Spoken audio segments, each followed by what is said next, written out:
But over the next segment, we will be talking about our computing and business courses.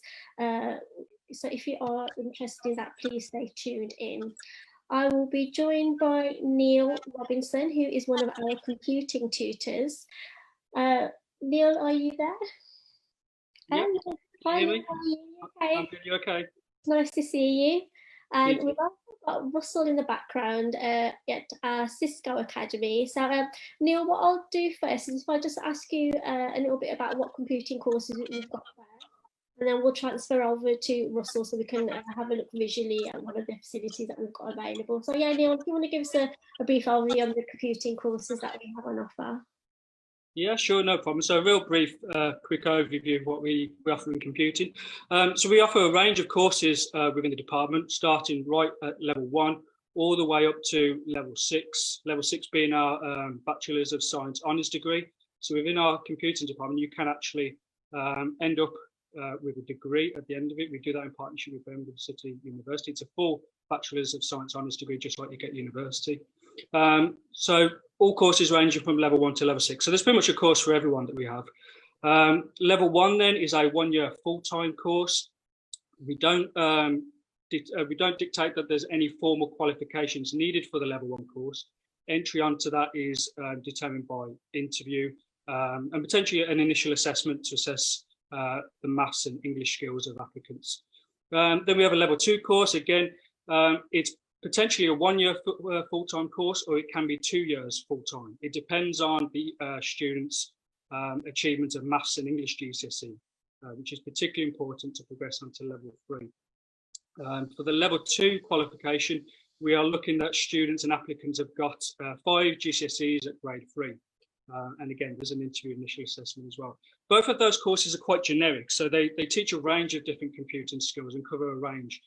So, for example, they might look at the computer system itself, how it works, the components inside it, how to build a computer system, how to maintain it. You might do some bits on databases and spreadsheets, using some animation software to produce some animations, a bit of coding and programming and website design. So they teach you some underpinning knowledge and some a range of disciplines of computing. Level 3 then, we have a range of different courses actually on offer at level 3. At level 3, you have to specialise when you get to level 3. So it's no longer a broad spectrum of computer disciplines. We sort of narrow it down a bit at level 3. So we offer our first pathway we offer is in software design and development. So you can do a 2-year level 3 BTEC in software design and development, equivalent to 3 A-levels. Or you could do a level 3 BTEC in cybersecurity and networking. Again, that's 2 years, equivalent to 3 A-levels. And now we also offer, I'm sure a lot of people are starting to hear about them now, is the T-levels. So we also have a T-level, which will be available, again, that's in software design and development. The difference obviously between the T-level and the BTECs mainly is the T-level provides 20% time work placement, and 80% of your time is in classroom, doing classroom study and classroom learning. Once you've completed the level 3, obviously the progression routes available to you is you could look at finding employment. You could try and look at finding employment in a programming coding sort of position, junior software developer or something like that, or as a junior IT technician, or you could look at applying obviously for university. But as an alternative, we do also offer HE courses at the college. We offer a level 4 H&C, level 5 H&D, and obviously there's also our level 6 honours degree program as well. And again, both of those, we have 2 streams at HE level. You can either do H&C, H&D level 6 in networking, or you can do a H&C, H&D and level 6 in software design and development. Fabulous. Thanks a lot. Sorry, Neil. Russell, we'll just come over to you now, if that's okay. So Cisco Academy is one of our networking academies. Russell, don't know if we can see. Okay, yeah, welcome. Hello, Nigel. Hi. Hello. Yeah, welcome. I'm just standing outside our Cisco Networking Academy. So if we just take you inside here, you'll see some of the equipment and facilities that students will be working on. So the big servers here and the computers through the middle and at the back. Neil, can you just give us a bit of an overview of what I'm seeing here? Yeah, so this is one of the labs that we use. So mainly students in here are students on the networking and cybersecurity pathway. You can see the two cabinets in the background. They're full of switches and routers, which you obviously need to set up a computer network in a company or organisation. Yeah, so there's the two cabinets. You can see all the cables that are used to connect the PCs up so they can all talk to each other. They all are Cisco grade switches and routers, so really, really expensive equipment. The best up-to-date stuff that we've got all available. As you move around the room, you've just got basic two sets of PCs. Each of the PCs on the bottom benches are all sort of localized, so you can connect them up to and configure your own network in that room. And then some of the other PCs are all college network PCs, so they allow you to access the college network. So because we've got some computers in there that are not on the college network, it allows you to have like your own sort of it allows you to set up your own sort of network off the college network and configure as much as you want and experiment as much as you want off the college network in a sort of separate environment. You probably see bits of components and stuff as well. I can see a tub there with some random loose cables in. That's a computer that's obviously someone's taken apart and taken some components out. It's on a anti-static mat, which is for safety reasons. When you're working on computers, those mats prevent any static damaging the components inside it. That's been stripped pretty bare. There's not much left inside it. So yeah, that's a short rundown of that room. I don't think there's anything else worth explaining. No, that's about it.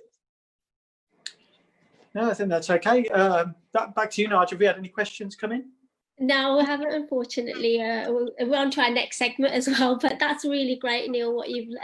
can I just share one of it? One thing I forgot to mention is we do offer extra qualifications as well on top of your main qualification. Whilst you're studying with us, you get lots of opportunities to gain vendor qualifications, Microsoft Office specialist qualifications, MTAs, which are Microsoft Technical Associate qualifications, CompTIA, which is a vendor qualification, which makes you a qualified IT technician as well. So we offer not just your core qualification, like your BTECs, etc. You can also gain additional qualifications on top of that to boost your CV. Fantastic. That was some really good ones there. Thanks for dropping those one in as well. Thanks, Russell, and thanks a lot, Neil. Thanks for your time.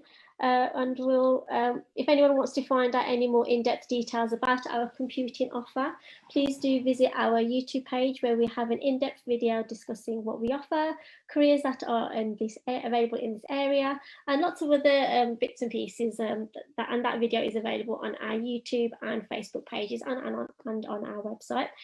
Next, we will be talking about our business courses that we have available at Walsall College. Our range of courses include law, accounts, as well as marketing and management. To tell us more, I am now joined by Jeremy Bridgman, Head of Curriculum for Business and Computing. So just waiting for Jeremy to join. Hi, Jeremy. Hi, Nat. How are you? How are you? I'm fine. You okay? Yeah, brilliant. Thanks. Thanks a lot for joining us today. So if you want to just start off by just talking about what kind of courses you've got in your curriculum area and what sorts of careers they can lead on to. Yeah, we've got a wide range of business related courses because people say, what do you want to study? You want to study business, but actually it's a catch-all, but there's a lot of really interesting specific areas within business. So we go from level 1 upwards. We do higher education here as well, but for our young people sort of just finishing year 11, getting their GCSEs, thinking, what am I going to do next? We've got, effectively, we're looking at the level 1 to level 3 qualifications.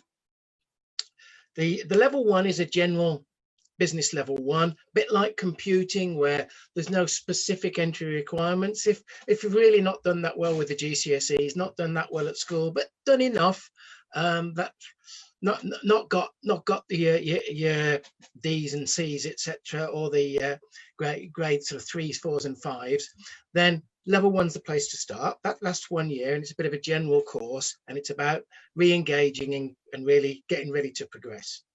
Then at level 2, we've got quite an interesting option. We've got your standard business, where we have a number of groups doing the standard business. We then have level 2 business admin. And we also have level 2 law, which is a CILEX, Chartered Institute of Legal Executives, level 2 course. So we've got 3 options at level 2, all 1 year. And normally alongside those qualifications is where students resit maths and English GCSE if they need to. Even if you've got one of the two and you're doing the other one, you'll probably need to do a level 2 course before going on to the level 3. So the ideal opportunity to resit your GCSE, if you need to resit a GCSE, is when you're doing a level 2 course for a year. Okay, then level 3 is where we start to have some really interesting options. We've got your classics of business and management, 2-year course, and the level 3 courses are all, the 2-year courses are all 3 A-level equivalents, and they're aimed at allowing students that want to go on to university. Some students go on to apprenticeships, others go straight into the workforce, so they're really flexible. So you've got your business and management. We've got a new program that we're starting in September. It's business and marketing, although it's a new marketing qualification, which is really interesting. It's got work experience involved and a lot of digital marketing. Exactly what we're doing now is a lot of digital e-marketing. So yes, you can do marketing, the traditional marketing, but this is really a new program. First time of teaching is in September, and we're really excited about that. It's a great course, and I think it'll suit a lot of young people wanting to get into marketing, get into business, understand about the digital world and how that can help businesses. We also do business and accounting. So again, that's a sort of a 2-year BTEC program. And then we do a really interesting, and I have to say quite a tough 2-year qualification, where students do the equivalent of 3 A-levels. They do equivalent of an A-level in criminology, applied law, and business. So 3 quite challenging qualifications, but really good for those people wanting to go on to university, in particular to study criminology, study law, or go on and do the SILEX route, do the apprenticeships of SILEX, and then move into a law career that way. So we've got quite a wide offer at level 3. We've also got business administration, 1-year program at level 3, which is really designed for those young people that just want to do a year and get a job in the workplace. They want to work in business support, business admin. They're not interested in going to university or higher education, and they don't want to spend a couple of years. They want to spend 1 year and get themselves in the workplace, working, earning money. So that's where we are. We're also planning, possibly not for September, but we're expecting there to be a bit of a late start this year as well, a bit more flexible. Some young people may be resitting GCSEs in the autumn, to be looking at doing a warehousing and storage, logistics and warehousing level 2 starting during the year, which may appeal to some people as well. So really excited by that. Sure, that's fantastic. What kind of jobs would that particular course lead on to? Well, that course, we find a lot of our students already work in logistics and warehousing at Amazon, at Yodel, and there's a lot of places in the area. What that allows people to do is to almost sort of fast track them through that. They get to become team leaders faster. They get to progress faster. They get to get a better contract faster. Fantastic. I do need to say, I don't know whether you haven't been listening since 3 o'clock, but for all young people who are thinking of joining us in September, need to be aware that our delivery modes for teaching are going to be different this year with coronavirus and COVID-19. So on all of our courses, students are going to have a blend of, there will be some face-to-face in small groups in college. There will be what we call synchronous or live teaching, where they'll log on and do some lessons live, do some workshops live. And then there'll be some sessions which are put up onto a Goal, which I know we've been talking about, going on to Goal, our virtual learning environment, where they can go on and work in their own time and get their knowledge in their own time. So there'll be less time in college. We're probably looking across business about 1 day a week in college, but students again do another day and a half to work. So they'll still do the same amount of hours, but less time in college. Okay, and just if you can maybe limit this to about a minute, so we're just running short for time, I'm afraid. Sorry about that. What kind of work experience and Right, yeah, we're starting to get some great contacts with work experience this year. All of our business and accounting students have gone out on placement. We've got solicitors firms that we've got students rotating through, so they go out for a week at a time. Although we're getting more and more extended work placements. So sort of 45 days plus. We were talking yesterday with HSBC Bank. They're going to offer quite a few work placements that people can do remotely, working from home. So that's going to be interesting, even including in marketing. So yeah, lots of work opportunities, and not just the traditional getting up and going in there. The COVID-19 has opened people's eyes to be able to work from home. So we're going to have a lot of students being able to do work placements from home as well. So that's going to be fascinating to see. A lot of opportunities seem to have come out of this in a weird and wonderful way. But yeah, absolutely. Fantastic. Thanks a lot, Jeremy. Thanks for letting us know about a couple of the new courses that are coming up. Thank you very much. So okay, cheers. No worries. So remember, if you are considering a course with us, apply now and secure your place for September. You can find more information on our website about all the courses that Neil and Jeremy have mentioned. And you can also speak to our career and guidance officers if you're still a little bit confused or you're not too sure, what sort of avenue you want to go down. You can contact those our careers and guidance officers, and they are impartial as well, so they'll make sure that they'll give the right advice suited for your particular needs.